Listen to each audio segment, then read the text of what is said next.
दर्शक बंधु नमस्कार।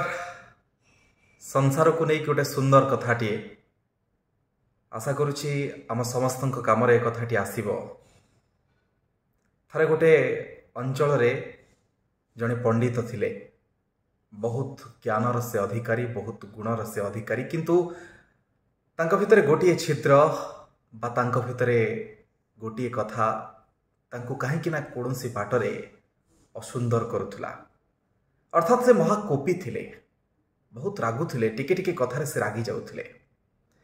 थरे संपृक्त पंडितंकर जड़े सुंदर तरुणी सहित भेट हुए, मन मिसे और परस्पर परस्पर को विवाह भी करती। एमती समय गड़ी चलला, किंतु किए तो निजर प्रकृति को आउ छाड़ी रही पारिबो नाही, बेसी दिन लुचई पारिबो नाही।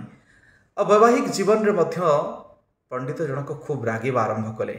टिके टिके कथारे निया ही जाउथले, टिके टिके कथारे अग्निशम ही जाउथले, और सबु कथारे छिद्र खोजिबा पय लागिले निज संसार रे।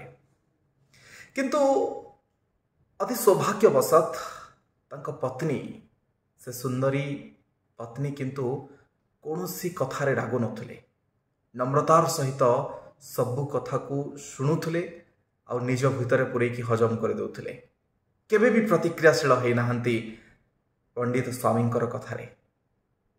जड़े असाधारण नारी से थिले, तांको ए संसार विभिन्न प्रकार नियम विषय हुए तो तत्व ज्ञान नथिला, किंतु बहुत धैर्यशीला से थिले, बहुत नम्र से थिले। एमती समय गड़ी चलला, प्रतिक्रियाशील हो नथुले संपृक्त पत्नी जनक।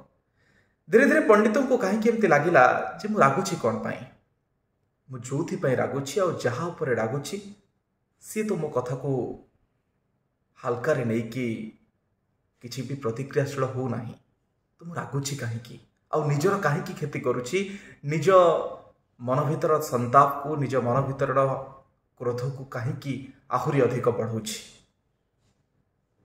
दिने पचारे पंडित जनक तांकर पत्नी को, अच्छा प्रियतमा मु तुमको एते कथा कहूची, सबु कथारे भूल धरुची, टिके भी कोठी असुविधा हेले ताको सही पारो नाही, किंतु ता परे भी तमे रागु ना काहे की? हसिले टिके सुंदरी, कहले देखो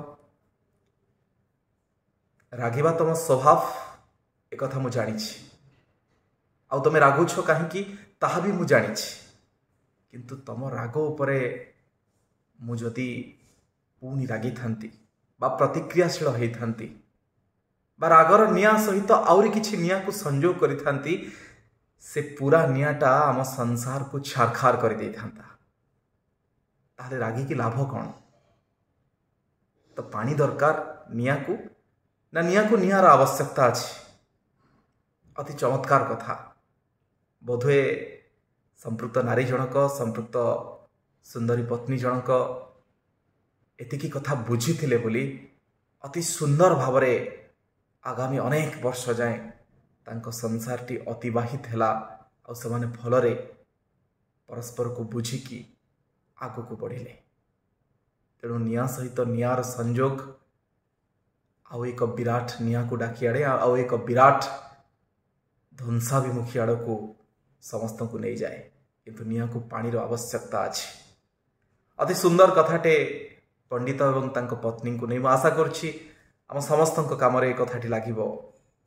कहार वैवाहिक जीवन रे कहंतु, कहार सामाजिक जीवन रे कहंतु, कहार व्यक्तिगत पारिवारिक जीवन सबुथिरे ए कथाटी निहाती भाव प्रযোज्य। धन्यवाद।